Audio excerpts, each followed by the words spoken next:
Prensa Nueva York con Alejandro Rincón. Un centro educativo de élite transformado literalmente en un campo de choque entre sectores estudiantiles pro-palestinos y la policía de la Gran Manzana. Fuertes imágenes que ha trascendido en las últimas horas en la isla de Manhattan, específicamente en el espacio público frente a la Universidad de Nueva York. Una movilización o un acto de toma del espacio público liderado por estudiantes que comulgan con la causa pro-palestina y que estaban intentando adherir a movimientos que han tenido lugar en las últimas horas y en los últimos días de carácter similar en otros centros educativos de educación superior. Más de 150 personas resultaron capturadas en las últimas horas, justo en los momentos cuando la administración de la Universidad de Nueva York instruyó a la policía de la Gran Manzana que se removiera ese acto de ocupación del espacio público. Una circunstancia que pues es derivación de otro tipo de toma del espacio, en este caso en particular del campus universitario de Columbia, también en la isla de Manhattan, una de las reconocidas Ivy Leagues o unas universidades de élite dentro de los Estados Unidos. Estas imágenes nos ponen de contexto y de fondo el primer tema que será objeto de nuestro análisis, y con ello también queremos darle a ustedes la bienvenida nuevamente a este espacio, Club de Prensa Nueva York, que traemos semanalmente para darles a ustedes siempre elementos de análisis y de contexto complementarios a lo que habitualmente hace parte de nuestra agenda de cobertura informativa, no solo en la Gran Manzana, sino también a nivel de los Estados Unidos. En esta oportunidad tenemos el gusto de estar nuevamente con Meibor Petit y con Ronen Swark, a quienes le agradecemos enormemente estos minutos a NTN 24, y con ello nos adentramos en medio de esta preocupación que tenemos a raíz de lo que son nuevamente problemas de seguridad pública frente a estas concentraciones de sectores pro-palestinos.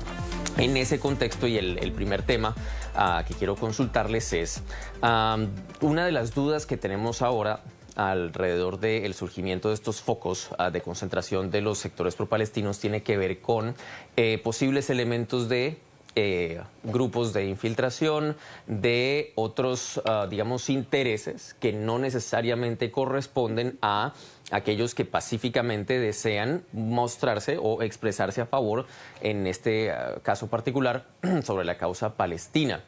Ha sucedido en otras ocasiones, en otros contextos, digamos, de manifestación, pero sobre todo lo que se ha visto en las últimas horas es pues un escalamiento de tensión, y nos genera duda realmente, pues, qué pudiera realmente estar detrás de este esfuerzo de toma de los espacios, o bien públicos o privados, dentro de los campus universitarios, digamos, ya en un contexto más amplio, pues que es toda la guerra de Israel y Hamás. Meibor, ¿cómo lo ves? Muy buenos días, Alejandro. Mira, creo que esto nos lleva a una reflexión un poco más profunda, porque hemos observado dentro del campo y fuera del campo, en el marco de las protestas, movimientos que tienen que ver con el antisemitismo a tales extremos que el mismo rabino que forma parte del quórum de la universidad han señalado que los estudiantes judíos que han sido acosados y atacados no deberían estar en el campo porque la universidad no les ofrece la seguridad que se requiere para el proceso de estudiar y de estar físicamente. De allí que hayan pedido directamente a toda la comunidad judía que salga del campo y que regrese a sus casas. Cuando escuchamos las palabras del rabino y leímos la carta que le envió a los estudiantes, inmediatamente pensamos en esas imágenes que también nos mostraron varios de los estudiantes, en los que se señalaba que era necesario acabar con los judíos. Eran mensajes de odio directamente y de antisemitismo. Esto ocurre en el marco de una protesta que legalmente debería existir si es pacífica, y en el marco también de lo que representan los derechos constitucionales de las personas a proclamar sus ideas y también a defender lo que ellos consideran debería ocurrir. Pero en la universidad se debe garantizar la seguridad de todos, y la discusión que hay en estos momentos es si los judíos, por ser judíos, están siendo acosados. Escuchamos también la declaración de un profesor cuya carta de entrada en la Universidad de Columbia se le deshabilitó y él pensaba, Sí. justo porque había dado una proclama a favor de Israel cuando se levantaban avisos y símbolos en contra de los estudiantes judíos. Y este tema hay que entenderlo muy bien porque es Sí. bueno recordarle que en Nueva York existe la mayor cantidad de población judía luego de Israel. Ahí sobre estos últimos, sobre el incidente con el profesor David Chai, que es el que tú mencionas, Maybord, y pues de hecho fue una imagen que circuló enormemente en redes sociales del momento cuando pues él denuncia que su credencial le ha sido desactivada para pues ingresar al campus, ¿no? Digamos, en un momento pues cuando se había ordenado el cierre del campus en ese momento al acceso público. Antes de ir, digamos, como con esa precisión, hay un desarrollo de este tema que pues es bien importante y que finalmente también es una consecuencia que es muy grave.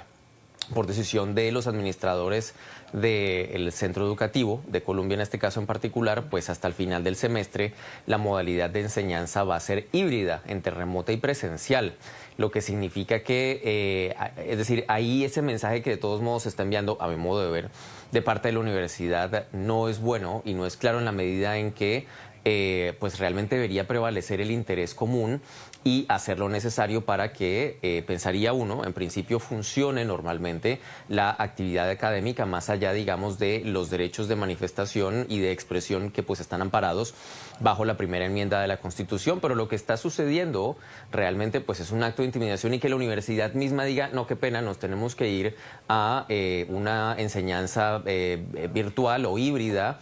Por esta circunstancia envía un mensaje que realmente no, digamos, no es el más alentador. ¿Cómo lo ves, Ronen?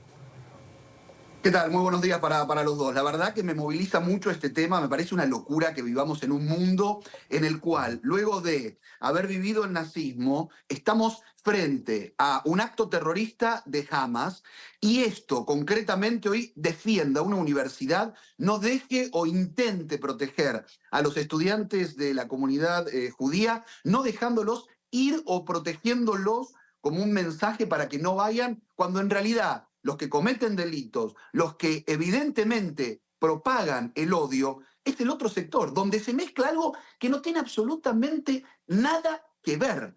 Palestina es una cosa, jamás grupo terrorista, armado, asesino, que cometió un acto terrorista, es otra cosa. Si empezamos a mezclar y protegemos, y en este caso avalamos que alguien oculte detrás de una causa que puede ser la liberación de un país, un lugar en el cual quieren estar protegidas la comunidad, en este caso musulmana o árabe o lo que querramos señalar. Evidentemente estamos errados y no estamos en el centro del foco. Acá hay una propagación del odio contra la comunidad judía que hay que frenar. ¿Cómo se frena?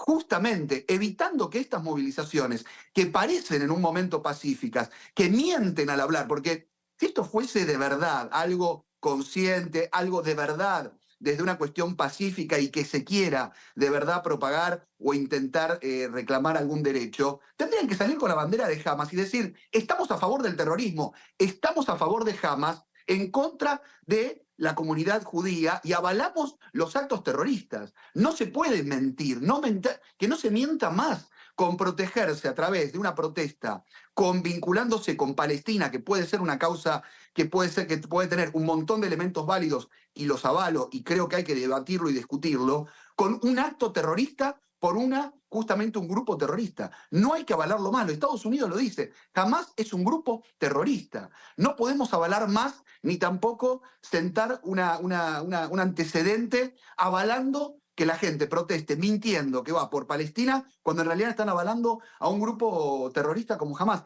Es una locura, es como vivir el mundo al revés. Hoy el mundo está al revés y no sé cómo han logrado instalar que ellos defienden Palestina cuando en realidad lo que todos defienden es justamente un grupo terrorista. Naturalmente, el tema del lenguaje y de la narrativa que pues prevalece va a ser clave, sobre todo en el transcurso de las próximas horas, en la medida en que pues la orden, digamos, de levantamiento de la ocupación de ese espacio público en NYU, pues ya no dejó esas 150 capturas, pero en este momento ahora pues está todavía allí ese segundo campamento ya que se levantó dentro de la propiedad privada de Colombia, y ahí pues hay que hacer una distinción, digamos esto pues para toda nuestra audiencia regional, la especificidad sobre el por qué, digamos, ese campamento al menos en Colombia persiste tiene que ver literalmente pues sobre el lugar donde está. Si estuviese en el espacio público, allí el dominio es 100% de la policía de la ciudad de Nueva York, pero en la Universidad de Columbia está dentro del campus, es decir, dentro de la propiedad privada de la universidad, y a no ser que su rectora o su directora, que en este caso pues dio una orden el fin de semana pasado, pero por ahora no lo ha hecho, a no ser que ella pida literalmente que se levante ese campamento, pues la policía no se va a meter, o a no ser que se cometa, digamos, como una acción criminal, de manera tal que pues esto también nos reflexiona, nos pone a reflexionar sobre la presión que hay ahora mismo, no solo en esta entidad universitaria de élite, sino también en una tendencia que al menos parece propagarse a nivel nacional y que pues en el contexto de la guerra entre Israel y Hamas no se había visto, y que es profundamente preocupante, ¿o no, Maybord? Esta extensión, digamos, de esos encampamentos en otros centros universitarios a nivel nacional. Claro, mira que en el caso de la Universidad de Yale, que también es una Ivy League, hubo eventos de violencia porque se repite el mismo uso de una causa como la de Palestina para enfocar y acosar a los estudiantes judíos como si estuviéramos en pleno holocausto. Estuve estudiando y conversando sobre el caso de una de las estudiantes hasídicas que por vestir hasídica y atravesar la universidad en Yale tuvo un accidente que casi le hace perder un ojo, porque uno de los estudiantes que tenía una bandera de Palestina intentó ponérsela encima de la cabeza y prácticamente le dañó un ojo. La muchacha ahora tiene que hacer terapia. Así hemos visto muchos casos, y es importante entender que junto a estos estudiantes, que algunos de ellos han sido pacíficos y hay que reconocerlo porque incluso sus organizaciones lo han planteado como tal, hay también personas, porque se ha hecho un llamado a través de la página web del Partido Comunista de Nueva York para que se inscriban y formen parte de este tipo de protestas que se están haciendo. Es decir, hay estudiantes que están luchando por su causa, pero de una manera que exponen odio frente a la comunidad judía.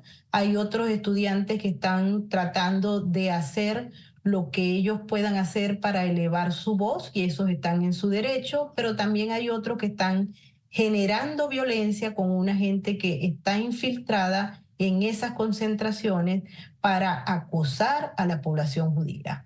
¿Qué es lo que está ocurriendo también, Alejandro y Ronen? Es el hecho de que las universidades han estado dejando pasar el adoctrinamiento y esa sensación de que muchos se sienten acosados por la religión o por lo que piensan. Y en paralelo tenemos eventos que apoyan el terrorismo a través del uso de banderas y de consignas de Hamas y de Hezbollah, porque nosotros también hemos visto en la calle de Nueva York las banderas de Hezbollah y gente que dice que forma parte de esas organizaciones terroristas. Y eso bajo ningún concepto se puede aceptar, y ya hemos visto como varios representantes y miembros de los gobiernos, tanto locales como estadales y a nivel federal, lo han rechazado y han dicho que se tiene que poner fin a esto porque es un deterioro de las relaciones en la universidad y también pues apología al odio y al terrorismo. Justamente eso es lo que en estos momentos, sobre todo, y como lo hemos recordado y reportado en distintos momentos, hay que tener claridad moral. Y es muy, muy importante que justo en este contexto esa claridad moral nos indica realmente lo que es. Hay que denunciar el antisemitismo, el odio contra el pueblo judío, y estos actos que se permean, y en esas áreas grises es allí en donde empiezan a confundirse ciertas causas que al menos, y a juzgar con estas últimas imágenes y últimos incidentes en Nueva York, ya empiezan a derivar en cosas que realmente no son lo que se supone que los llevó a originarse en un principio. Primera pausa en Club de Prensa Nueva York. 10 de la mañana, 21 minutos en la costa este de los Estados Unidos. Transmitimos para ustedes imágenes en vivo desde el interior de la Corte Criminal de Manhattan.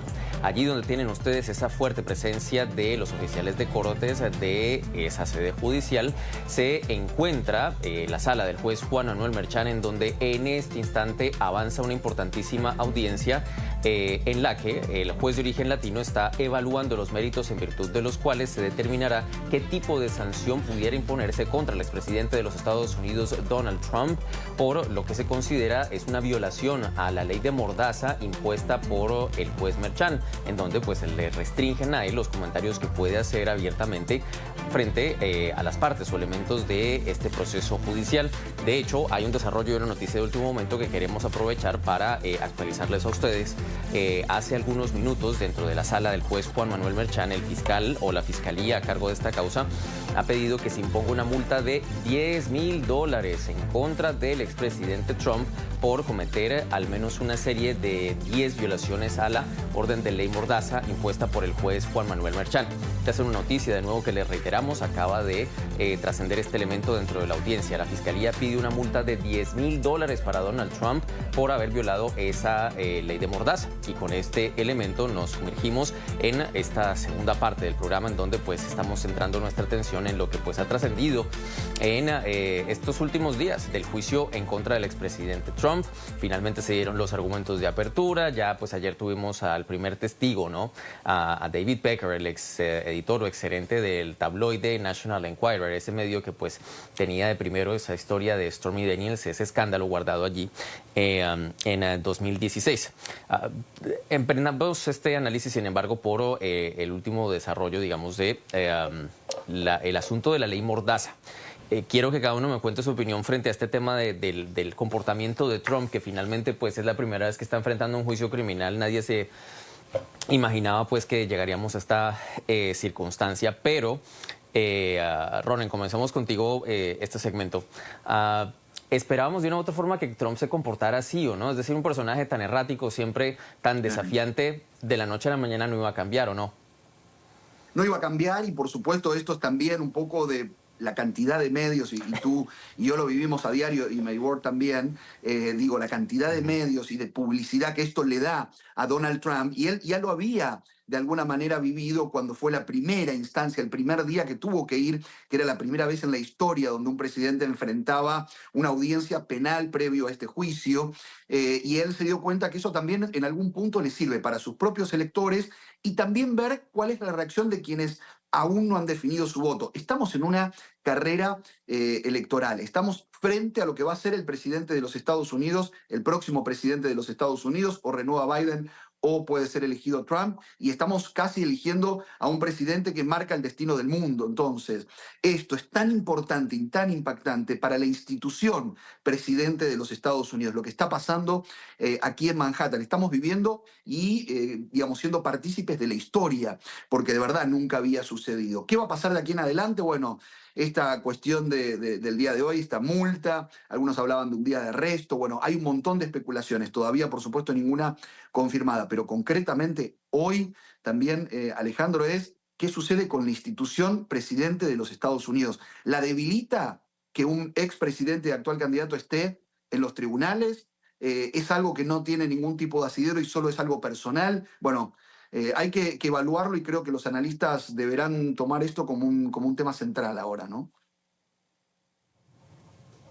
En ese contexto, y allí regreso contigo, Maybor, pues finalmente uno de los temas que estamos viendo de todos modos es cómo se intersecta todo este proceso judicial con la contienda por la Casa Blanca de 2024. Es decir, para bien o para mal, pues Trump como precandidato republicano pues se ha quejado enormemente cada que ingresa al tribunal, o al menos así fue durante la primera semana y a primera de hoy también lo mismo, haciendo reclamos, pues porque finalmente al enfrentar un proceso criminal tiene que estar dentro de la sala del juez Juan Manuel Merchan, en vez de, como lo dice él, estar haciendo campaña pues de camino a las elecciones presidenciales de noviembre.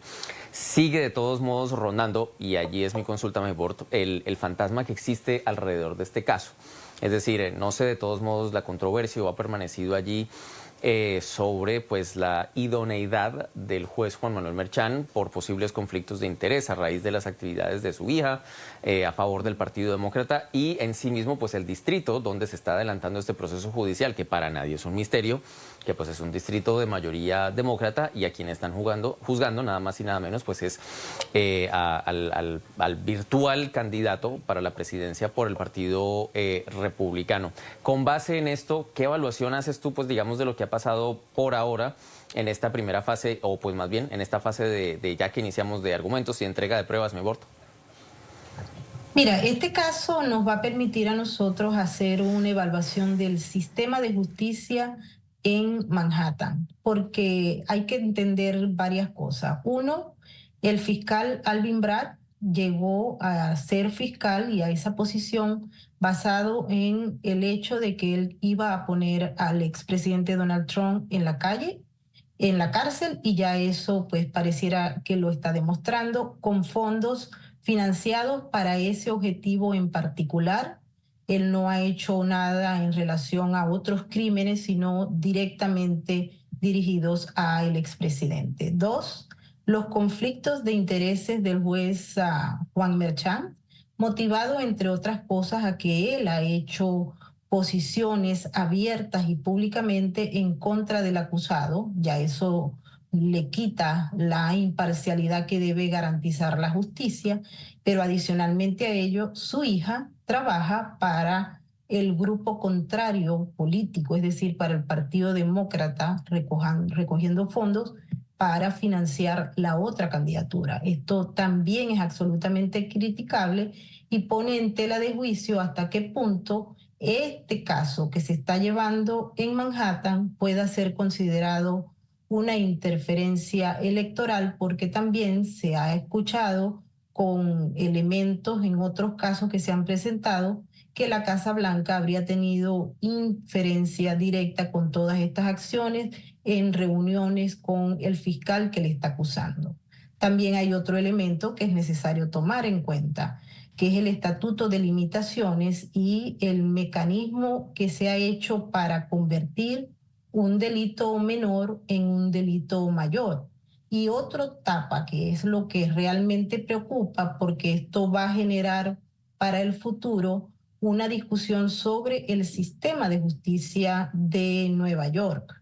Y es el hecho de que al convertir o tratar de manejar las leyes para aplicárselas a un candidato fuera del estatuto de limitaciones, pero también a última hora aplicando de que esto es un asunto que tiene que ver con las elecciones del 2016, es decir, un crimen que se habría hecho para manipular las elecciones. Allí entonces es que te digo, Alejandro, que abres la caja de Pandora, porque entonces se tendría que acusar al actual jefe de gobierno, al presidente Biden, de haber hecho exactamente lo mismo en el año 2020 con la publicación que hizo el New York Post sobre el escándalo de la computadora del hijo del presidente, Hunter Biden. Es decir, estamos hablando sobre la posibilidad de que se hayan juicios tras juicios, o es simple y llanamente un juicio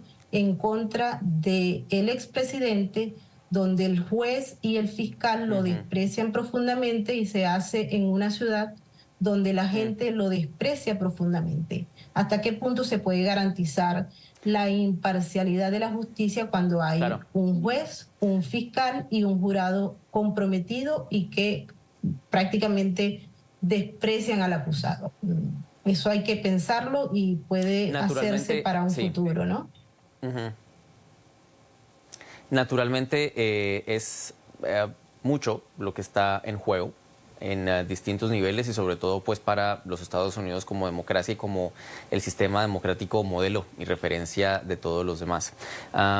Sin embargo, hay otra cosa que pues también, y en esto regreso contigo, Ronen, en parte pues también conectando el elemento que mencionabas tú, Maybord, sobre lo que pues a la larga es una sombra que que es muy grande y que no puede nunca pasar desapercibida, y que de una u otra forma también nos remite a lo que es la realidad, digamos, política, social y judicial a través de América Latina, y tiene que ver con la politización de los sistemas judiciales. Es decir, en una democracia tan importante y tan fuerte, lo que está sucediendo ahora, independientemente de consideración y de carácter político, sí en serio revela que pues hay ciertos instrumentos que están cada vez más politizados, y la politización de un sistema judicial sí que es grave. Es decir, que se borre la independencia, o lo que en principio debe ser independiente como un sistema judicial en Estados Unidos frente a este tipo de procesos, es un antecedente sumamente preocupante, pues por no decirlo menos.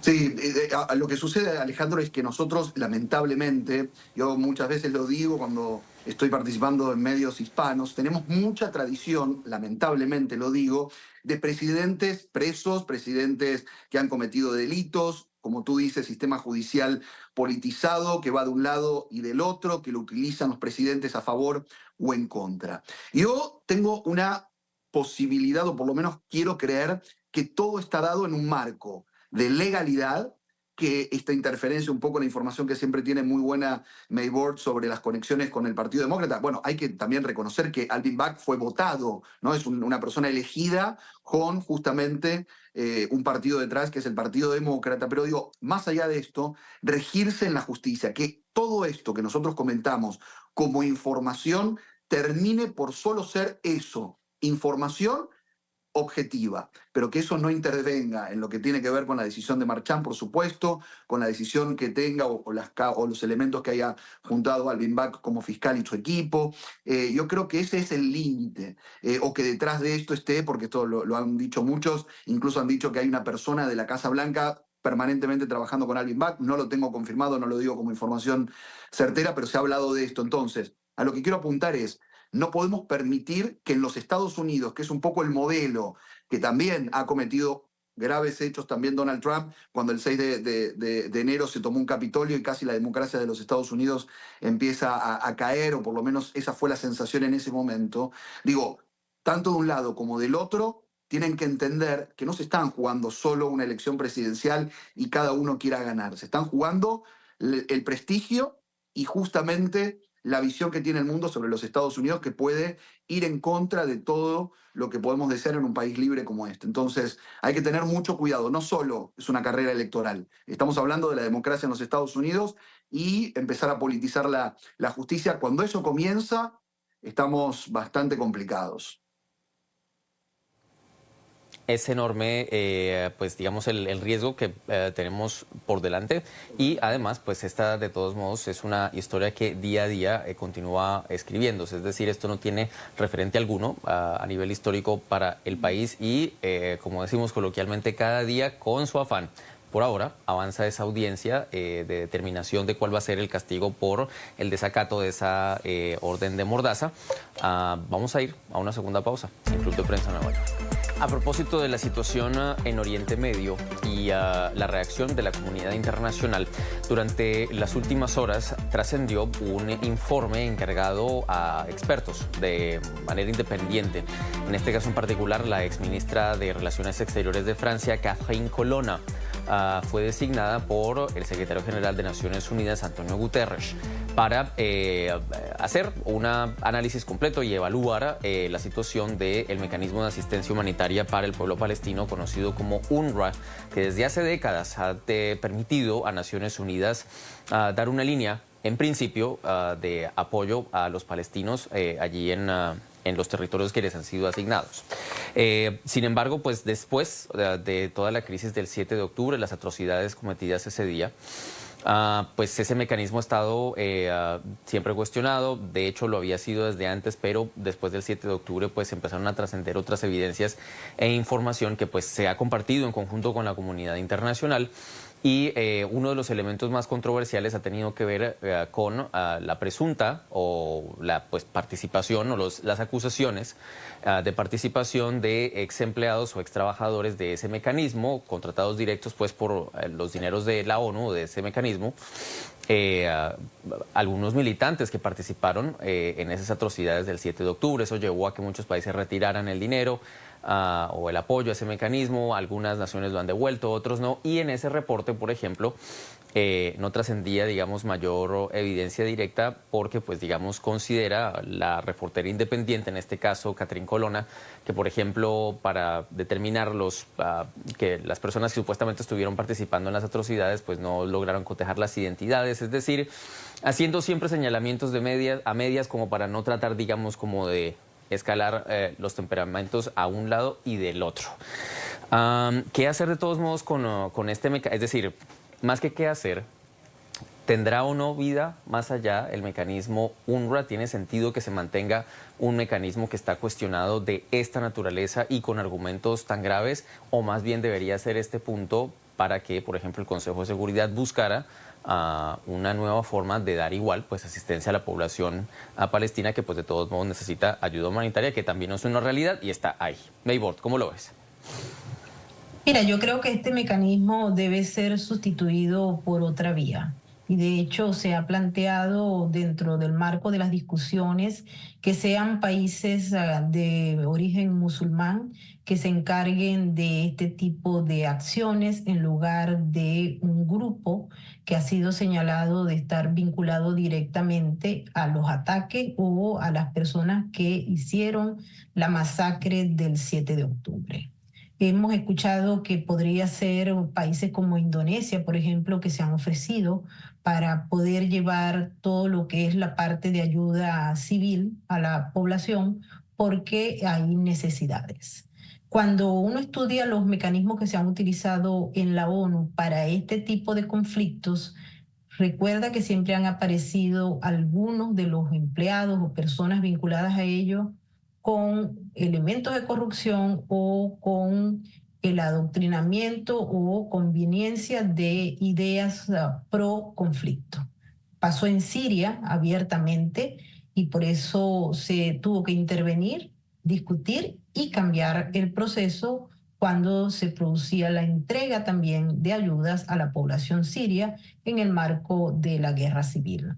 Está ocurriendo exactamente en el caso de Palestina y se repite de manera constante, lo que parece significar entonces que no están dadas las condiciones para que se actúe con transparencia en estos tipos de ensayos que a la larga, pues lejos de ayudar, lo que han hecho es generar muchísima confusión, desconfianza y por supuesto que esto le añade más leña al fuego, porque el conflicto está en su máxima expresión y se utiliza cualquier elemento para desprestigiar a un lado o al otro. En este caso, las evidencias parecen ser palpables, a pesar de que hay algunos miembros de ese grupo que hizo la investigación que no la reconoce, pero Israel ya lo había planteado. Nosotros fuimos a la reunión que se dio en Washington cuando la embajada hizo la presentación de una serie de elementos aunado a toda la masacre que hubo por parte del grupo terrorista Hamas en Israel. Robin, ¿tú coincides con el planteamiento de Maybord sobre la necesidad, de todos modos, de que exista este proceso de reforma del mecanismo UNRWA? Sí, yo creo que ya desde que estamos hablando del Consejo de Seguridad y la reforma y esto que tú planteabas como parte de justamente la asistencia, coincido con Maybord que hay que darle un cambio. Las guerras van mutando, van yendo para otro lado. Por supuesto que las armas y los daños son a veces muy complejos de evaluar, pero la independencia y la ayuda humanitaria, todos coincidimos de que debe existir. Creo que en este punto no hay dudas, pero claro, ¿cómo se accede de esa manera en un marco tan hostil? Porque supuesto que es una guerra. Me parece que ahí hay que evaluar y empezar de verdad a entender que esto es necesario, que en el marco de un conflicto tan grave como el que estamos viviendo, iniciado con este ataque terrorista el 7 de octubre, estamos en el marco de algo que hay que primero solucionar y que de verdad la asistencia humanitaria es fundamental. Pero sí creo rotundamente que hay que cambiar las maneras, los modos y empezar a modernizar y saber hacia dónde hoy apunta justamente poder asistir a quienes lo necesitan, porque de verdad estamos en un conflicto muy grave, ¿no? En este contexto, y no quiero desaprovechar que los tengo a ambos ahora y aprovechar los últimos minutos, ya casi estamos por terminar este segmento. Quiero que me cuenten brevemente la preocupación que tengan ustedes de carácter inmediato sobre el futuro que tiene ahora mismo el conflicto entre Israel y Hamás. ¿Consideran que están dados los elementos para un incremento mayor de tensión y una difusión de la guerra, o por el contrario ya llegamos a un pico y podemos ver fase, digamos, como desescalamiento de hostilidades? ¿Qué percepción tienen? Maybor, comenzamos contigo. Muy breve, porfa. Bueno, yo creo que el conflicto en relación a Hamás ya ha mermado, porque Israel ha logrado más o menos el control de un 70% del mismo, según la información que ha dado el mismo gobierno, pero a la vez se han activado los proxies, tanto de Irán como del grupo Hezbollah, razón por la cual se le pone un poquito más de fuego a un conflicto que tiene que tener un fin, pero motivado a las acciones y ataques que se han dado en los últimos días, pues obviamente estamos a la espera de una respuesta, de un contraataque. Y en relación a la entrega de ayuda y al control civil, ese es uno de los grandes problemas que hay, porque esa zona de Gaza estaba gobernada por el grupo terrorista Hamás. Y por supuesto allá, inclusive hasta los mismos miembros que han ido a ayudar de parte de Fatah, del partido Fatah y del gobierno de Cisjordania, han sido igualmente maltratados en función de los intereses que lo llevan allá. Así que este tema se tiene que poner sobre la mesa, porque el caso de Palestina o el caso de la Franja de Gaza no concluye con las hostilidades de Hamás. Claramente, en eso coincido 100% contigo. El tema es el día después, es decir, el momento cuando pues finalmente se detenga el fuego. Ronald, ¿cómo lo ves tú? Sí, ¿Para dónde va ello? Sí, yo creo que también estamos en una instancia de meseta, de entendimiento por parte de también Israel que los secuestrados, porque todavía recordemos que hay cientos de secuestrados por el grupo Hamas a través o a partir del ataque terrorista del 7 de octubre, y la decisión es recuperarlos. Entonces, a partir de ahí, creo que hay una escalada hacia tratar o intentar de que una negociación pueda llevarse a cabo. Sí se ha detectado a los líderes de Hamas, en algunos casos se ha encontrado y ha sido el Estado de Israel el que los ha directamente exterminado, porque son parte del problema, por supuesto, y en general creo que es una instancia para seguir evaluando, porque, como tú dices, Alejandro, el día después es empezar de alguna manera desde la pacificación, saber que hay que ser contundente contra los terroristas, no hay que darles lugar para que continúen, pero también entender que aquí hubo de un lado y del otro víctimas, que evidentemente hay un grave problema y un conflicto armado que no se tiene que volver a repetir. En ese contexto, claramente preocupaciones hay en distintos niveles, y de los elementos que ambos subrayan, hay uno con el que yo personalmente le digo, subrayo adicionalmente el asunto de los rehenes, ¿no? Aquellos que todavía están en algún punto dentro de esa franja, que están privados de su libertad, que desean y anhelan volver a sus familias, personas inocentes, que no tendrían por qué estar en manos de esos terroristas de Hamás. Y adicionalmente el impacto con sus vidas, si es que todavía están con vida, porque en este momento ni siquiera se sabe. Es un tema que va a ser muy doloroso, muy difícil de enfrentar para todos como comunidad internacional, y que pues obviamente nos llevará a una fase de este conflicto que pues tampoco tiene antecedentes.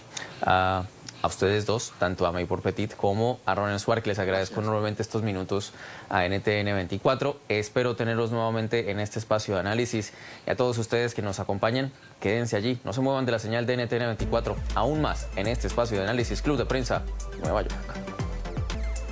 Abrimos nuevamente las páginas de nuestra sección Consulta Migratoria. Es una que nosotros creamos con ustedes en conjunto, atendiendo las preguntas que nos envían habitualmente para resolver esas dudas que tienen en todos asuntos que tienen que ver con temas migratorios de los Estados Unidos. En esta oportunidad como por ejemplo hacer un cambio de estatus migratorio una vez se encuentra usted dentro de territorio estadounidense. Se pueden tener, por ejemplo, 2 casos abiertos al mismo tiempo. ¿Cómo avanza el uno con el otro? Todas esas respuestas a continuación con nuestra colega Alexandra Colonamil.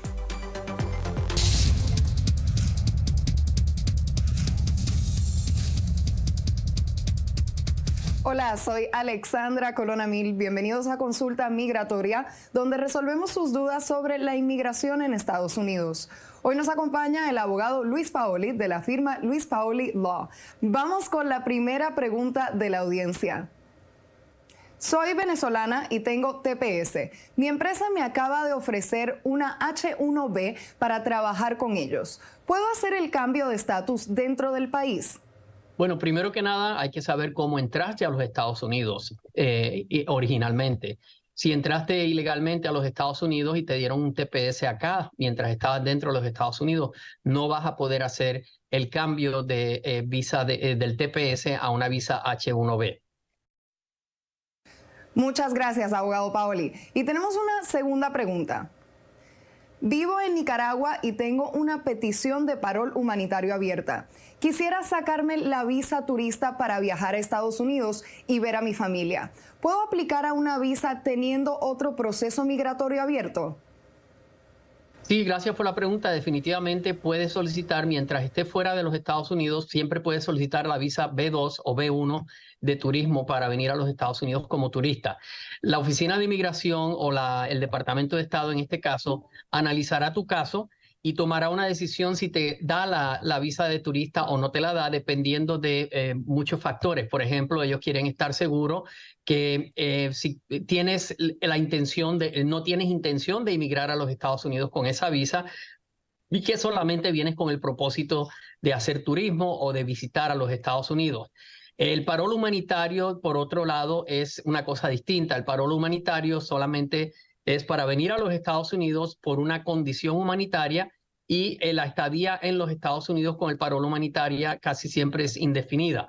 El problema que vas a tener cuando solicites la visa de turista es que cuando inmigración vea que tienes un parol humanitario pendiente y que a lo mejor tienes la intención de quedarte en los Estados Unidos, es muy posible que la Oficina de Inmigración o el Departamento de Estado, en este caso, te quiera negar la visa de turista pendiente el resultado del parol humanitario. Gracias al abogado Luis Paoli y a ustedes por seguir participando en Consulta Migratoria. Recuerden que pueden enviarnos sus preguntas al correo electrónico que aparece en pantalla. Soy Alexandra Colonamil. Hasta una próxima ocasión. Alexandra, muchas gracias. Y también recuerden el mensaje clave en este contexto: la migración a donde sea es posible desde que tenga las características de ser un fenómeno ordenado, seguro y sobre todo de carácter legal. Nunca lo olviden. Con esto llegamos al fin de un nuevo espacio de análisis Club de Prensa Nueva York. Les agradecemos enormemente su compañía con nuestra señal, con el canal de las Américas, que permanece siempre a ustedes actualizándolos constantemente. A continuación, nuestra primera emisión diaria de El Informativo. Y para ello ya está listo Enrique Parra para contarles a ustedes todas las últimas novedades que trascienden no solo en nuestra región, en América Latina, sino a través de todo el planeta. Hasta pronto.